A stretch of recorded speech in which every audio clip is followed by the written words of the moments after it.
नमस्कार, आप देख रहे हैं आज तक। आपके साथ मैं हूं सईद अंसारी। स्वागत है आपका। रात के 10 बज रहे हैं। आप आज तक पर देख रहे हैं दस्तक, जहां भारत की जेलों में बंद हर 10 में से 7 कैदी अंडर ट्रायल हैं। यानी कि ये वो बंदी हैं जिन्हें अदालत से सजा नहीं मिली, लेकिन वो जेल में बंद हैं सिर्फ एक आरोपी के तौर पर, जिनके पास ना तो कोई शक्ति है, ना पावर है, ना ही पैसा है। ये आरोपी बनकर इंसाफ की आस में जेल में अपनी पूरी जिंदगी गुजार देते हैं। और दूसरी तरफ लखीमपुर में किसानों की कुचलकर मौत के मामले में मुख्य आरोपी आशीष मिश्रा उर्फ मोनू भैया, जिनके पिता देश के गृह राज्य मंत्री अजय मिश्रा हैं, जिनके आरोपी बेटे आशीष को पुलिस 2 दिन से नोटिस देकर पूछताछ के लिए बुलाती है और कहती है कि ओ मोनू भैया, तुम कल आना। लेकिन गृह राज्य मंत्री अजय मिश्रा के आरोपी बेटे का कल नहीं आता। आशीष का पता भी नहीं कहां है वो। अब क्या दोबारा कल आशीष उर्फ मोनू भैया पुलिस के सामने पेश होगा?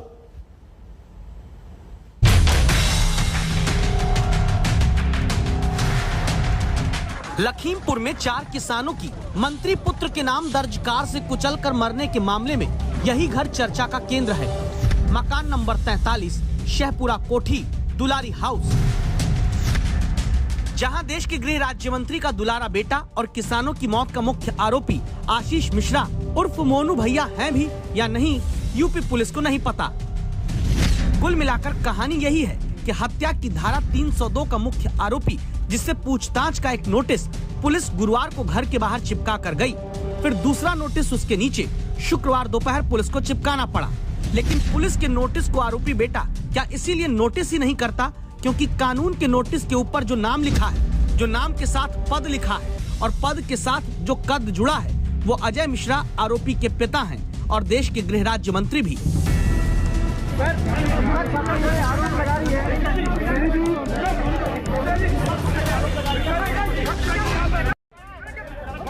मंत्री पिता अजय मिश्रा लखनऊ में पार्टी के सांसदों की बैठक के बुलावे पर वापस दिखे, लेकिन लखीमपुर में जिस घटना के कारण मुआवजा बटा, नौकरी का ऐलान हुआ, एसआईटी टीम बनी, न्यायिक जांच आयोग बना, राजनीतिक दल जाकर सांत्वना दे, जिसकी वजह से यह सब कुछ करने की नौबत आई, उसी का नहीं पता चलता क्योंकि मुख्य आरोपी आशीष मिश्रा का पता नहीं। क्या ये कहा जाए कि आशीष मिश्रा भी फरार हैं? आरोपी नंबर 1 के फरार हो जाने के सवाल पर लखनऊ रेंज के आईजी की गुरुवार को 4 सेकंड की चुप्पी और फिर आया ये जवाब। क्या ये कहा जाए कि आशीष मिश्रा भी फरार हैं? ये कह पाना लीगली तो जब तक कोर्ट से उसका प्रोसेस ना हो जाए, हम किसी अभियुक्त को, किसी आरोपी को फरार नहीं घोषित कर सकते हैं। लेकिन हाँ, उनको पकड़ने की कोशिश चालू है। पुलिस की कोशिश का नतीजा ये है कि लखीमपुर केस में सुबह 10 बजे जिस मुख्य आरोपी मंत्री पुत्र आशीष को क्राइम ब्रांच दफ्तर में बुलाया गया, वो दफ्तर सूना का सूना रह गया। जहां लिखा था कि दूसरों के लिए अंदर आना सख्त मना है, वहां लखीमपुर केस का मुख्य आरोपी बुलावे के बाद भी अंदर नहीं आया। घड़ी ने 10 बजा दिए हैं। 10 बजे का समन था जबकि आशीष मिश्रा को पेश होना था। ये क्राइम ब्रांच का दफ्तर है। कई अधिकारियों को हमने अंदर जाते हुए देखा। अब इंतजार हो रहा है क्राइम ब्रांच के भीतर की आशीष मिश्रा यहाँ पर आए, पेश हों। कानून के राज का झंडा बुलंद होने का दावा कमजोर कर दिया गृह राज्य मंत्री के बेटे ने, जहां पुलिस के आला अधिकारी इंतजार करते रहे और फिर हल्की सी सख्त भाषा का प्रयोग करके कि इस बार नहीं आए तो कानूनी कार्रवाई करेंगे, पुलिस वाले दोबारा गृह राज्य मंत्री के घर के बाहर नोटिस चिपकाने पहुंचे, इस संदेश के साथ कि ओ मोनू भैया, तुम कल आना। ये पहला नोटिस है जो कल करीब रात में चिपकाया गया था। आज सुबह 10 बजे तक आशीष मिश्रा को लिखा गया था कि 8 अक्टूबर को सुबह 10 बजे तक आना था। आज आशीष मिश्रा नहीं आए तो ये दूसरा नोटिस है। जो दूसरा नोटिस दिया गया इस पूरे मामले में, जो नोटिस दिया गया कि कल सुबह 10 बजे तक 8-10 को यानी कि आना था और उसके बाद भी नहीं आए, तो अब 9 अक्टूबर को सुबह 11 बजे तक हर हाल में आशीष मिश्रा को व्यक्तिगत रूप से उपस्थित होना होगा।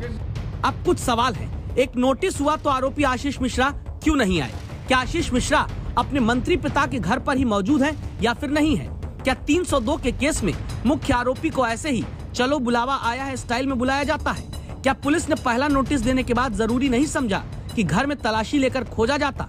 क्या फिर पुलिस के पास 4 किसानों समेत 8 लोगों की मौत के मामले में इतना वक्त है कि मुख्य आरोपी का इंतजार यूं ही आजकल के साथ कर सकती है, क्योंकि कानून को गुमराह करने की कोशिश होने का दावा है। आप कहेंगे कैसे, तो इस बात को यूं समझिए कि आरोपी 3 अक्टूबर को और फिर 5 अक्टूबर को जिस घर में भीतर मौजूद था, 6 अक्टूबर के बाद वो कहां गया, इस बारे में ही आशीष मिश्रा के मंत्री पिता और आरोपी के भाई दोनों अलग अलग बयान देते हैं। वो कहीं गए नहीं गए, शहपुरा कोठी के अपने आवास पर वो उपस्थित हैं, अभी भी उपस्थित हैं। अगर आप सबको विश्वास ना हो तो लखीमपुर चलो, सबको चाय पिलवाते हैं। नहीं, ये अभी हम लोगों को भी जानकारी नहीं है। वो बनबीरपुर से फिर कहाँ गए हैं, क्या है, या बनबीरपुर में ही है, अभी ये हम लोगों को भी कंफर्म नहीं है। हम लोगों का अभी 2 दिन से संपर्क नहीं हुआ है। तो क्या बेटे के पूछताछ में अब तक शामिल न होने पर मंत्री पिता और उनका परिवार कानून को बरगला नहीं रहा? क्या यही कारण है कि लखीमपुर केस में जनहित याचिका की सुनवाई सुप्रीम कोर्ट में हुई तो चीफ जस्टिस भी क्यों चौंके, जान लीजिए। चीफ जस्टिस ने कहा कि सामान्य हालत में 302 का केस दर्ज होने के बाद पुलिस क्या करती है, जाइए और आरोपी को गिरफ्तार कीजिए। चीफ जस्टिस ने कहा कि आरोपी से उसी तरह पेश आइए जैसे 302 के केस में अन्य आरोपियों के साथ प्रक्रिया अपनाते हैं। चीफ जस्टिस ने पूछा, क्या बाकी केस में भी आरोपी को नोटिस जारी किया जाता है कि आप प्लीज आ जाइए? चीफ जस्टिस ने कटाक्ष किया कि कार्रवाई सिर्फ शब्दों में दिख रही है, एक्शन में नहीं। मुख्य न्यायाधीश ने कहा कि सीबीआई को भी मामला नहीं दिया जा सकता। आप जानते हैं क्यों? इस केस में शामिल लोगों की वजह से। देश की सर्वोच्च अदालत को भी क्यों भरोसा नहीं होता कि लखीमपुर में गृह राज्य मंत्री के मुख्य आरोपी बेटे को लेकर कानून का पूरा पालन हो रहा है? इस वजह को समझने के लिए अब तक पुलिस के सामने पेश होने नहीं आए आशीष मिश्रा के मंत्री पिता को सुनिए, जब उनसे सवाल हुआ कि नोटिस के बाद भी बेटा उनका क्राइम ब्रांच के सामने क्यों नहीं आया। नोटिस वो अगर किसी को देते तो ले लेता, उन्होंने घर में किसी को कहा नहीं नोटिस लेने को, उस घर में अकेले वही नहीं रहते। अगर आप वहाँ पर बुला कर देते तो नोटिस चस्पा करके फिर भी हम लोगों ने उसको मान लिया। मतलब गृह राज्य मंत्री जी चाहते थे कि जो गुरुवार और शुक्रवार को उत्तर प्रदेश पुलिस के जवान उनके घर के बाहर बेटे को पूछताछ का समन चिपकाने गए थे, उन्हें घर की डोरबेल बजानी थी, बजाकर किसी के हाथ में नोटिस देना था। अब चूंकि मंत्री के बेटे हैं और नोटिस किसी के हाथ में नहीं दिया तो बेटा मंत्री का कैसे पुलिस के पास चला जाए? काश यही बात हर आम आदमी पर लागू हो पाती, क्योंकि आप ये भी जानिए कि भारत की जेलों में 69% कैदी विचाराधीन हैं। यानी भारत की जेल में हर 10 में से 7 कैदी ऐसा बंद है जिस पर सिर्फ आरोप है, कोई सजा नहीं हुई, बस ट्रायल प्रक्रिया पूरी होने का इंतजार करता है। यूपी की जेल की बात करें, आंकड़े कहते हैं धीमी न्यायिक प्रक्रिया के कारण जहां 100 कैदी होने चाहिए वहां 168 बंद हैं। यानी आम आदमी जेल में आरोपों के आधार पर ही जिंदगी गुजार दे और मंत्री पुत्र मुख्य आरोपी होकर पूछताछ में भी सहयोग न करें। सहयोग क्यों नहीं कर रहा है मंत्री जी? नहीं सहयोग कर रहा है, नहीं बिल्कुल ऐसा। आप देखिए, आपके कहने से अपने शब्द मेरे मुंह में डालने का प्रयास मत करिए। नोटिस कल सर्व कराई गई, नोटिस 10 बजे का वक्त था, लिख के दिया। अरे कानूनी प्रक्रिया भी कुछ होती है, कुछ वो भी जानो। कानूनी प्रक्रिया के खेल खेलने में मोनू के मंत्री पिताजी को महारत हासिल होने का भी आरोप है, क्योंकि एक हकीकत ये भी है, खुद अजय मिश्रा समेत 4 लोगों पर 8 जुलाई 2000 को प्रभात गुप्ता नाम के शख्स की हत्या पर एफआईआर दर्ज हुई थी। 2004 में हत्या के केस में जिस दिन अजय मिश्रा निचली अदालत से बरी हुए, इत्तेफाक था कि उसके अगले ही दिन फैसला सुनाने वाले न्यायाधीश रिटायर हो गए। मामला फिर हाईकोर्ट में पहुंचा तो हत्या के केस में हाईकोर्ट ने 2018 से फैसला सुरक्षित रखा है। यानी अजय मिश्रा पर ही हत्या के आरोप वाले केस में 3 साल से हाईकोर्ट में फैसला सुरक्षित रखा पड़ा है, सुनाया नहीं गया। 3.5 साल बीत गए हैं, 3.5 साल बीत गए हैं, वो फैसला नहीं आया कि अजय कुमार टीनी पर मुकदमा चलेगा या नहीं। क्या अब उसी तरह लखीमपुर केस में भी आरोपी बेटे पर दर्ज एफआईआर में कानूनी प्रक्रियाओं से खेलने का फायदा उठाया जा रहा है? देश और दुनिया में एक ऐसा मिसाल दिखा दीजिए जहां पे एक अपराधी को जिस पर कत्ल का इल्जाम लग रहा है, उसको पुलिस निमंत्रण देती है कि आप आकर हमसे बात करिए। अगर अपराधी के पिता गृह राज्य मंत्री हैं तो हम कौन सी निष्पक्ष हम कार्रवाई हम एक्सपेक्ट कर सकते हैं? किसी भी मामले को उत्तर प्रदेश राज्य में रफा दफा नहीं किया जा सकता। माननीय मुख्यमंत्री जी ने निष्पक्ष जांच के आदेश दिए हैं और हम जांच के बाद जो भी तथ्य सामने आएंगे हम कड़ी कार्रवाई करेंगे। लखीमपुर केस में जो भी दोषी हो उसे तय समय में जांच करके सजा देना जरूरी है, वरना सिर्फ लखीमपुर में जान गंवाने वाले 4 किसानों समेत 8 लोगों के परिजनों को इंसाफ नहीं मिलेगा, बल्कि जनता के भीतर कानून को लेकर भरोसा भी डगमगाएगा। इस सोच के साथ कि आम आदमी के लिए कानून की लाइन अलग है, मंत्री के बेटे के लिए अलग। लखीमपुर से आशुतोष मिश्रा, संतोष कुमार और अभिषेक मिश्रा के साथ संजय शर्मा, दिल्ली आज तक। अब कल मंत्री जी का बेटा पुलिस के सामने खुद पेश होगा या सरेंडर कर देगा, और वो भी सीधे अदालत में। इस दस्तक पर हमारी नजर बनी रहेगी। और आइए अब बात करते हैं लखीमपुर में गृह राज्य मंत्री के गायब हुए आरोपी बेटे आशीष को लेती होती राजनीति की। कांग्रेस के महासचिव प्रियंका गांधी की मांग है कि जब तक जांच पूरी न हो जाए मंत्री अजय मिश्रा को इस्तीफा दे देना चाहिए। बीजेपी जवाब देती है कि राजनीति न हो, जांच निष्पक्ष होगी। मैं प्रधानमंत्री जी से पूछना चाहती हूँ, आप इस देश की जनता को क्या संदेश देना चाह रहे हैं? कैसा संदेश जा रहा है इस पूरे हादसे के बाद? जो आपकी सरकार, यहाँ की उत्तर प्रदेश की भाजपा सरकार, योगी आदित्यनाथ जी, आप यहाँ आए लखनऊ, आपने इस एक शब्द नहीं बोला इस पर। आपने इतना भी नहीं कहा कि अन्याय हुआ है इन लोगों के साथ, कि ये जो हुआ ये गलत हुआ, इतना भी नहीं कहा। इस घटना को हम चुनाव की दृष्टि से न देखें, मानवता की दृष्टि से देखें। ये दुखदायी घटना है और हम आपको भारतीय जनता पार्टी के राष्ट्रीय अध्यक्ष के रूप में, आज सवेरे मुझे जानकारी मिली है, योगी जी भी आए थे, उन्होंने, law will take its own course and nobody is above law, ये स्पष्ट है। हमने एसआईटी गठित की है, professionally, scientifically best possible investigation will take place with high professional standards, और दूध का दूध, पानी का पानी होगा, और इसको करने में हम कभी भी कोई कसर नहीं छोड़ेंगे। आपके गृह राज्य मंत्री जो पिता हैं इस अपराधी के, वे बयान दे रहे हैं कि वो वहाँ नहीं था। जितने भी लोग वहाँ मौजूद थे वो कह रहे हैं कि हमने देखा, हम पहचानते हैं उस लड़के को, हम वहाँ थे।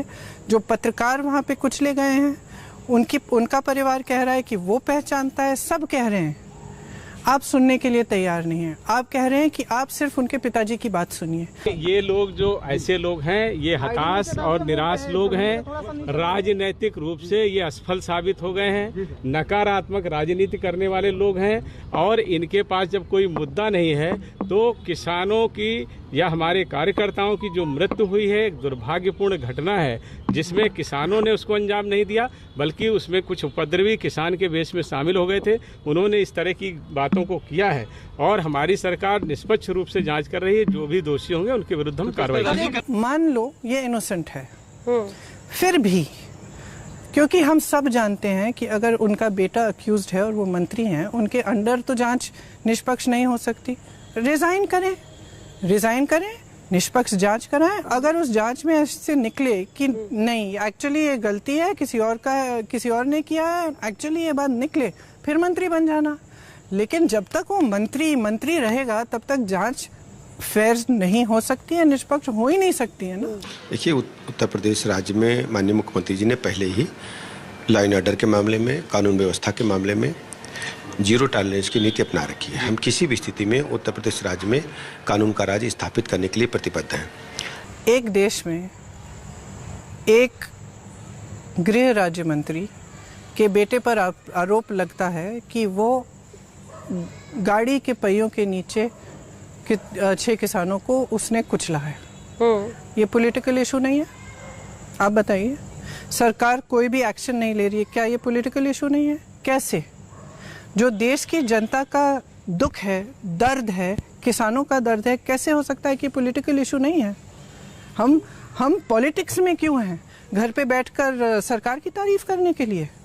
मुझे लगता है कुछ लोगों को शायद न्याय प्रक्रिया पर विश्वास नहीं है, इसलिए केवल राजनीतिक टूरिज्म करने का जो काम करते हैं वो दुर्भाग्यपूर्ण है। राजस्थान की हाल ही में घटना देखने को मिली, आज भी वहां पर ट्वीट किया गया कि किस तरह से बीच सड़क में लोगों ने पीट कर एक परिवार को कैसे खत्म किया, एक व्यक्ति को उनके सामने कैसे खत्म किया, कैसे मारा गया। दिन रोज की घटनाएं राजस्थान की, ऐसी पंजाब की, छत्तीसगढ़ की आती हैं, लेकिन उसके चलते राहुल गांधी, प्रियंका जी कभी उस और रुख नहीं करते हैं, जो दुर्भाग्यपूर्ण है। देखा आपने किस तरह से अब राजनीति का आरोप लगाया जा रहा है, और वो आरोप सिर्फ इसलिए है कि बीजेपी हमेशा ये कहती है कि जब कांग्रेस शासित राज्यों में इस तरह की कोई घटना होती है तो कांग्रेस उतना हो हल्ला नहीं करती जितना अगर बीजेपी शासित राज्य में कोई भी घटना हो जाए तो इस तरह से कांग्रेस करने लेती। इंडिया टुडे कॉन्क्लेव दिल्ली में चल रहा है और बीजेपी अध्यक्ष जेपी नड्डा कॉन्क्लेव में पहुंचे। विभिन्न मुद्दों पर उन्होंने बातचीत की राहुल गवल हमारे साथी से, लेकिन जब पूछा गया इस मुद्दे पर तो उन्होंने क्या कहा, सुनिए। नड्डा जी, लखीमपुर खीरी की हिंसा, बतौर अध्यक्ष आपकी कोशिश होगी कि चुनाव में जीत मिले, लेकिन क्या आशीष मिश्रा गृह राज्य मंत्री के पुत्र ने ऐसी किरकिरी पार्टी की करा दी है कि आने वाले चुनावों में कई जगहों पर सफाई देता फिरना पड़ेगा कि जो शख्स कल तक टेलीविजन इंटरव्यू पर आ रहा था वो आज नदारत है, पुलिस नोटिस पर नोटिस चस्पा कर रही है। साहब नहीं, ठीक बात है, हम लोगों को भी इसमें केयरफुल होने की ज़रूरत है और ध्यान रखने की ज़रूरत है, लेकिन मैं फिर कहूँगा कि पार्टी के तरफ से और सरकार की तरफ से हम कोई भी ऐसी गतिविधि नहीं करते हैं जो लॉ एंड ऑर्डर को अपने हाथ में ले, और इसलिए जो भी इसमें दोषी होगा उसको हम उसके खिलाफ कड़ी कार्रवाई हो, ये योगी सरकार सुनिश्चित करेगी। तो मंत्री के बेटे को 6 दिन बाद भी उत्तर प्रदेश की पुलिस न तो पकड़ पाई है और ना ही उससे पूछताछ कर पाई है और ना ही अब तो खोज ही पा रही है। इस तरह गोरखपुर में व्यापारी मनीष गुप्ता की हत्या आपको याद होगी। हत्या के केस में आरोपी पुलिस वालों को ही न तो अब तक पकड़ा जा सका है न खोजा जा सका है। जांच करने वाली एसआईटी की टीम ने फरार 6 पुलिस वालों पर अब 25-25 हजार रुपए का इनाम रख दिया है। तो दस्तक देना इसलिए जरूरी है क्योंकि हत्या के आरोपी 6 पुलिस वालों को बचाने में शुरुआत में जिले के ही बड़े अधिकारी लगे हुए थे। काश अपना कर्तव्य ये अधिकारी निभाते तो आरोपी आज फरार ना हो पाते।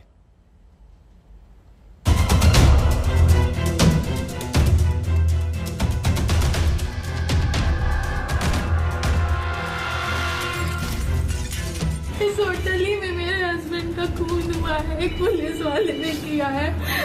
प्लीज न्याय दिला दीजिए। आप देखिए बाकी सारी क्लिप कहीं खून नहीं है, वो खून से लथपथ थे। 2 दोस्तों ने भी बताया यहीं पे खून भरा हुआ था, होटल वालों ने सब साफ करवा दिया। प्लीज मदद करिए, मेरे पति को न्याय दिलाइए।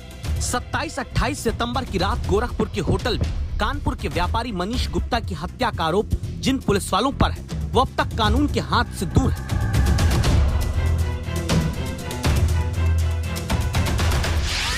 11 दिन बाद जांच के लिए बनी एसआईटी को गोरखपुर के मनीष हत्याकांड के आरोपी पुलिस वालों की तलाश है। 11 दिन बाद भी पुलिस और एसआईटी को नहीं पता कि मनीष हत्याकांड के आरोपी 6 पुलिस वाले कहां हैं। 11 दिन बाद गोरखपुर हत्याकांड के आरोपी पुलिस वालों की तलाश में 25-25 हजार के इनाम का ऐलान हुआ। 24 घंटे पहले गोरखपुर के होटल का ये सीसीटीवी वीडियो सामने आया जिसमें पूछताछ के नाम पर पीटकर मार देने के आरोपी पुलिस वाले ही जख्मी मनीष गुप्ता को यूं टांग कर होटल के कमरे से बाहर ले जाते दिखते हैं। लेकिन इन्हीं आरोपी पुलिस वालों के खिलाफ मुख्यमंत्री के सख्त आदेश के बाद एफआईआर तो दर्ज हुई, लेकिन 2 हफ्ते होने वाले हैं हत्या के आरोपी पुलिस वाले पकड़े नहीं जा सके, जिसमें मुख्य आरोपी है जगत नारायण सिंह और अक्षय मिश्रा। एसआईटी की टीम ने इस पूरी वारदात के चश्मदीद हरवीर सिंह से कानपुर में जानकारी ली है, जो आज तक को बताते हैं। पहला थप्पड़ किसने मारा था? अक्षय मिश्रा ने। आप थे चश्मदीद वहाँ पे? जी। फिर बवाल बढ़ गया इसके बाद? फिर उसके बाद अक्षय मिश्रा ने मेरे को मारा था और जैन सिंह ने मनीष जी को मारा था। और बाकी अभी जो गिरफ्तारी है वो नहीं हो पा रही है, तो अभी ये चीज़ थोड़ा कंफ्यूज कर दी। ठीक है, क्या नाम है पूरा आपका? हरवीर सिंह। तो वहीं हरियाणा, वहीं से आए हैं, गुड़गांव से? जी सर। यानी जांच पर भरोसा करने वाला मनीष गुप्ता का परिवार और साथी भी अब असमंजस में है। कैसी कैसी जांच है जहां 2 हफ्ते बीतने को हैं और अब तक एक भी आरोपी पुलिस वाला नहीं पकड़ा गया। क्या इसका कारण ये है कि अपने ही पुलिस वालों को बचाने की कोशिश आला अफसर करते रहे, जैसे गोरखपुर के डीएम और एसएसपी मनीष गुप्ता के परिवार को केस दर्ज न कराने की नसीहत देते नजर आए थे। निष्पक्ष तंत्र जांच करिएगा, इसके लिए मैं और कप्तान साहब स्वयं निगरानी करेंगे, ये मैं आपको आश्वासन देता हूं। मेरी बात इसमें रख लीजिए, मेरा अनुरोध मान लीजिए, मैं आपको एक बड़े भाई के रूप में कानून जो है इस पर आपको विश्वास और हमें भी ठीक है, हम दोनों लोग मानते हैं। मैं अनुरोध करूंगा कि विश्वास को आप मैं भी विश्वास रखता हूँ कि एक बार मुकदमा होने के बाद आपको अंदाजा नहीं है, मुझे पता नहीं कि आपको पता नहीं कि सालों तक कोर्ट में। क्या इस बात की भी जांच हो रही है कि आखिर इन बड़े अफसरों ने क्यों आरोपी पुलिस वालों पर तुरंत कार्रवाई करने की बजाय केस दर्ज कराने से रोकने की कोशिश की?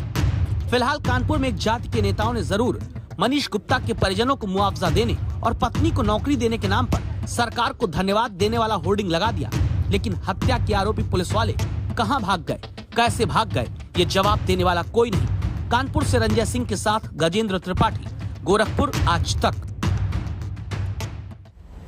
दस्तक में 2 बेटों की सत्य कथा, पूरी खबर हम आपको दिखाएंगे एक बहुत छोटे से ब्रेक के बाद। आप कहीं मत जाइए, देखते रहिए आज तक। स्वागत एक बार फिर से आपका दस्तक में। और दस्तक के इस हिस्से में खबर 2 बेटों की, जिनकी चर्चा काफी दिनों से हो रही है। दोनों के पिता रसूखदार हैं, शक्तिशाली हैं, ताकतवर हैं।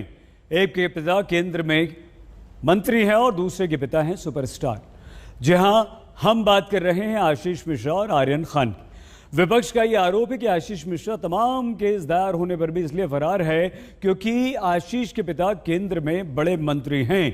तो आर्यन खान को आज इसलिए जेल जाना पड़ा क्योंकि उसके पिता शाहरुख खान हैं। आज आर्यन की मां गौरी खान का जन्मदिन भी है। ऐसे में आर्यन की जमानत याचिका खारिज होना खान परिवार के लिए एक बहुत बड़ा झटका है। विपक्ष का यह आरोप अपनी जगह है, लेकिन सच्चाई यह है कि आशीष को लेकर उत्तर प्रदेश की पुलिस की जांच में सुप्रीम कोर्ट भी नाराज हो गया, नाखुश है। और आज सुप्रीम कोर्ट ने बहुत ही सख्त टिप्पणी इस केस पर कर दी है। बेटे कब पुलिस के सामने कब पेश होंगे? जब पुलिस बुलाएगी तब पेश। मेरे बेटे ने कल उनको नोटिस मिला था, आज कल उनका स्वास्थ्य कुछ गड़बड़ था। उन्होंने स्वयं ये कहा है कि कल मैं पेश होकर के अपना कथन, अभिकथन, साक्ष्य सब कुछ जांच एजेंसी के सामने देंगे क्योंकि वो निर्दोष है। पूरी तरह से नहीं हो सकता। ये तो आप लोग कह रहे हैं, कोई नहीं कह रहा है। ये देखिए, ये भारतीय जनता पार्टी की सरकार है जो निष्पक्ष काम करती है। केंद्रीय गृह राज्य मंत्री अजय कुमार मिश्रा जो अपने बेटी की वजह से मुश्किल में है। अरे सुन तो ले, पहले पूरी बात क्यों नहीं सुन रहे हो भाई? क्या यही तरीका पहले होता था? क्या यही तरीका होता था कि समन के साथ फूल भेजे जा रहे हो, गुलदस्ता भेजा जा रहा हो? लेकिन माननीय मंत्री जी का बेटा कहां पर है, इस पर परिवार में जितने मुंह उतनी बात। आशीष मिश्रा को लेकर परिवार का पहला दावा कि वो लखीमपुर से बाहर है।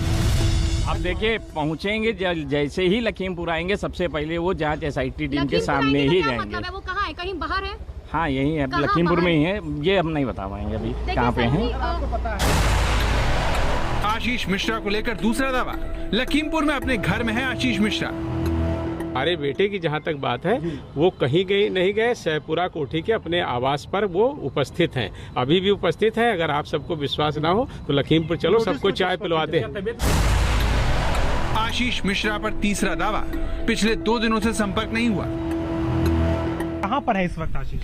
नहीं, ये अभी हम लोगों को भी जानकारी नहीं है। वो बनबीरपुर से फिर कहाँ गए हैं, क्या है, या बनबीरपुर में ही है, अभी ये हम लोगों को भी कंफर्म नहीं है।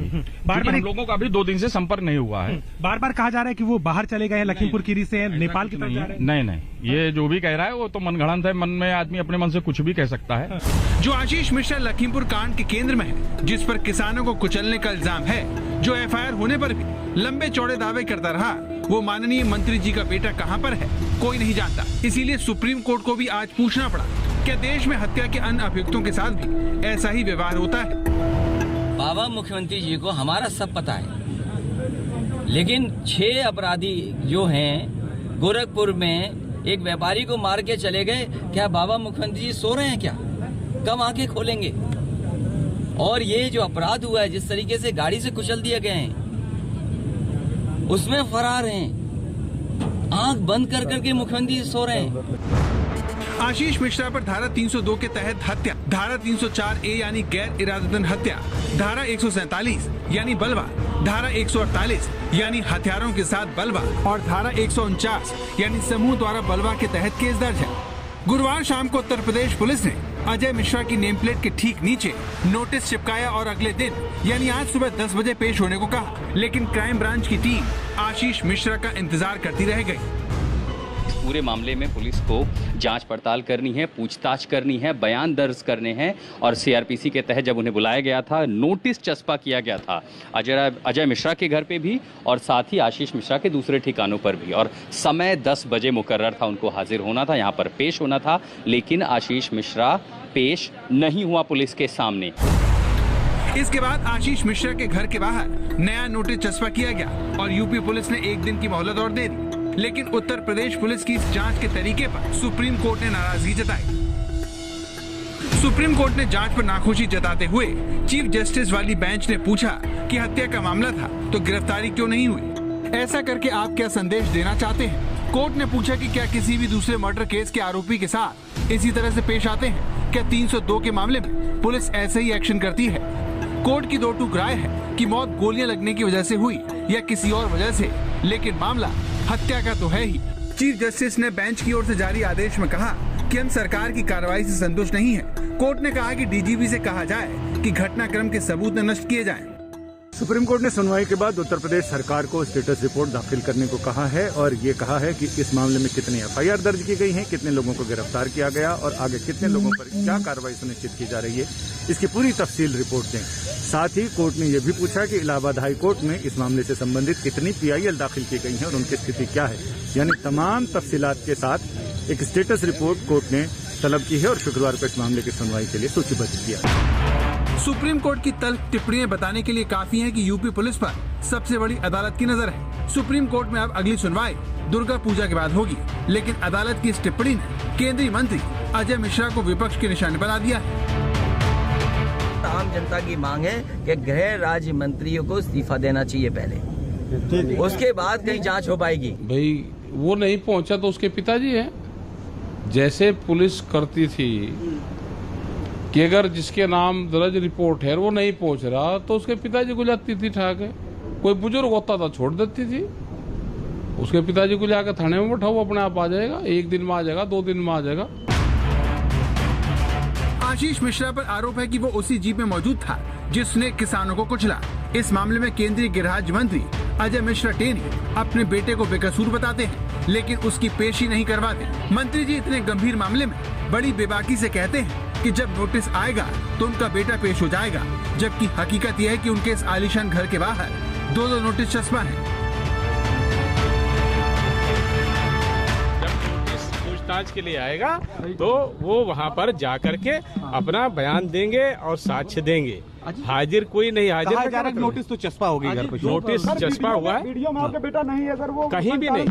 नोटिस वो अगर किसी को देते तो ले लेता, उन्होंने घर में किसी को कहा नहीं नोटिस लेने को, उस घर में अकेले वही नहीं रहते, ऐसा है। अरे सुन तो ले पहले, पूरी बात क्यों नहीं सुन रहे हो भाई। अगर आप वहाँ पर बुला कर देते तो नोटिस चस्पा करके फिर भी हम लोगों ने उसको मान लिया, लेकिन आज कुछ उनका स्वास्थ्य गड़बड़ था, उन्होंने उसको लिख करके भेजा है और लिखित रूप से कहा है मैं अपना सबूत पेश करना चाहता हूं, कथन दूंगा, अभिकथन दूंगा, साक्ष्य दूंगा, इलेक्ट्रॉनिक साक्ष्य दूंगा, सब मेरे पास है। मंत्री के ऐसी तेवरों से विपक्ष भड़का हुआ है। उसका सीधा सवाल है कि क्या इतनी गंभीर धाराओं में अगर किसी भी आम आदमी पर केस दर्ज होता तो क्या यूपी पुलिस यही करती।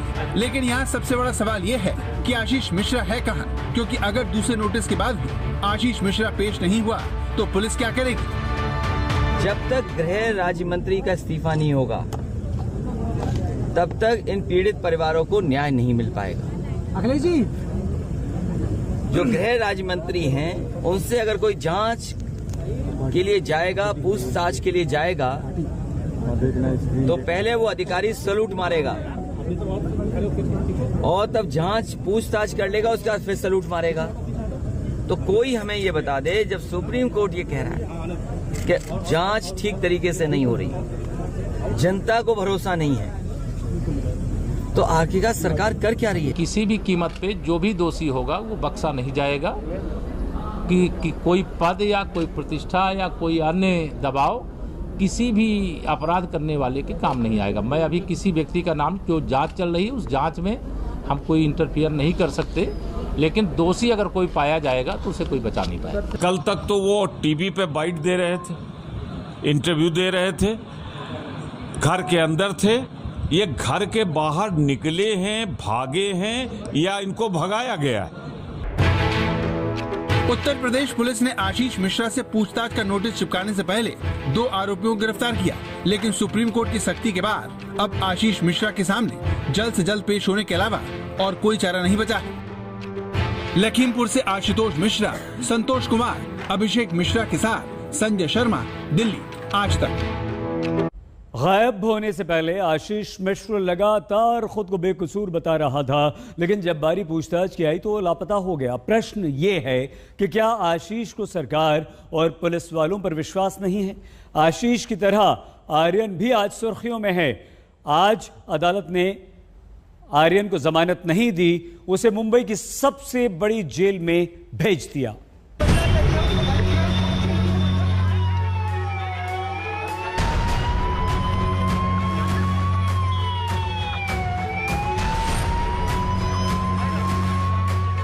शाहरुख खान ने सपने में भी नहीं सोचा होगा कि एक दिन उन्हें अपने बेटे को आर्थर रोड जेल जाते हुए देखना पड़ेगा। गौरी खान का आज जन्मदिन है। सुबह से उन्हें बेटे के घर लौटने की आस रही होगी, लेकिन आर्यन के जेल जाने की खबर उन पर पहाड़ की तरह टूटी होगी। चीफ मेट्रोपॉलिटन मजिस्ट्रेट की अदालत ने करीब 4.5 घंटे की सुनवाई के बाद ये कहते हुए आर्यन की जमानत याचिकाएं खारिज कर दी कि इस पर फैसला देने का अधिकार उनके पास नहीं है।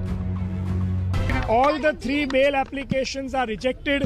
जो तीनों बेल एप्लीकेशन की आज सुनवाई हुई, कोर्ट ने ऑपरेटिव पार्ट मतलब जो डिसीजन है वो बोला गया है, रीजनिंग अभी बाकी है।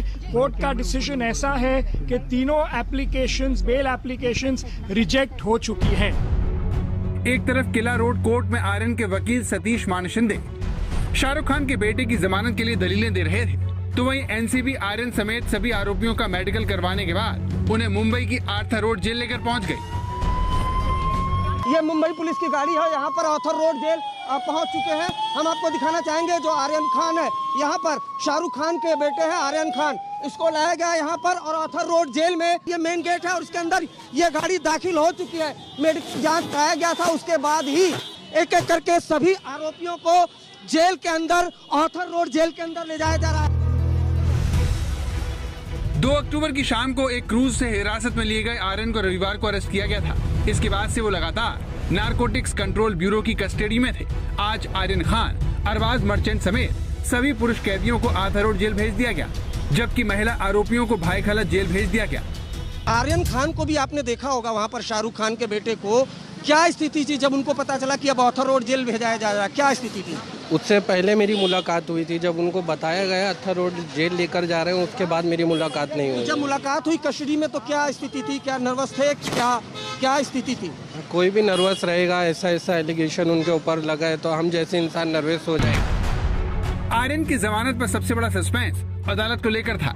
बड़ा सवाल यह था कि जिस मेट्रोपॉलिटन मजिस्ट्रेट कोर्ट में आर्यन की बेल से जुड़ी सुनवाई हो रही है, क्या उस अदालत में इस केस की सुनवाई हो भी सकती है? नहीं। लेकिन दोपहर 1:15 बजे के करीब आर्यन की जमानत पर बहस शुरू हुई तो आर्यन की तरफ से सतीश मान शिंदे और एनसीबी की तरफ से एएसजी अनिल सिंह ने मोर्चा संभाला। सतीश मान शिंदे ने कहा, ये चौंकाने वाली बात है कि जिसके पास कुछ नहीं मिला, कोर्ट ने उसकी जमानत खारिज कर जुडिशियल कस्टडी में भेज दिया। एएसजी अनिल सिंह ने कहा, अगर एक मामले में 10 आरोपी हैं, एक ही एफआईआर है, तो भले ही एक आरोपी के पास कम मात्रा में ड्रग्स मिली हो और दूसरों के पास नहीं मिली, तो इन्हें अलग अलग नहीं किया जा सकता। सतीश मानशिंदे ने तर्क दिया कि एनडीपीएस की धारा 37 के तहत मेरे क्लाइंट के ऊपर कोई प्रतिबंध नहीं है। अगर ये मेंटेनेबल है तो आप जमानत दे सकते हैं। सतीश मानशिंदे ने आर्यन की तरफ से कहा, गंभीर अपराध करने वाले लोग घूम रहे हैं, मैं उनमें से नहीं हूं। मैंने कभी अपने प्रभाव का इस्तेमाल नहीं किया।